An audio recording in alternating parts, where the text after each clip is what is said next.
একটা মা আর একটা ছেলে প্রাণ যাবে, এটা তো কেউ চায় না। সেইভাবে লড়ে তারপরের দিন আমি সেই দিন শুয়ে পড়লাম, খাওয়া দাওয়া তো হলো না, শুয়ে পড়লাম। 7টা 8টার সময় ফোন করলাম, বলছি ডাক্তার বলছে অনেকটা ভালো। সেই ভদ্রলোক বেঁচে এসেছে, তার মাকে নিয়ে এখানে এসে কাপড় টাপড় দিয়ে ফুল মালা এবং আমাকে ভালো টাকা দিয়েছে, যে আপনি যে পয়সা নিলেন না এই আপনার প্রাপ্য।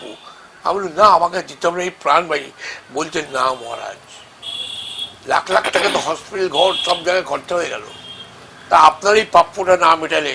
তার মা বলছে, তো আমার হৃদয় লাগছে আপনি যে ডাক্তারের পর রাত ফোন আমাকে দিয়ে ফোন করে কেমন কেমন। এই জন্য বাবা, আমি অনেক তন্ত্র সাধক জ্যোতিষী দেখলাম, তুমি এক কি ধরনের তন্ত্র সাধক। আমাদের ছেলে চলে যাচ্ছে, আমি মা তোমার পা ধরতে ইচ্ছে না, তুমি আমার ভেতরে কান্নার আওয়াজটা পেয়েছিলে, সেই কান্নার আওয়াজে মায়াকে ধরেছ, মাও হয়তো সাড়া দিয়েছে। তাই তো তুমি মহারাজ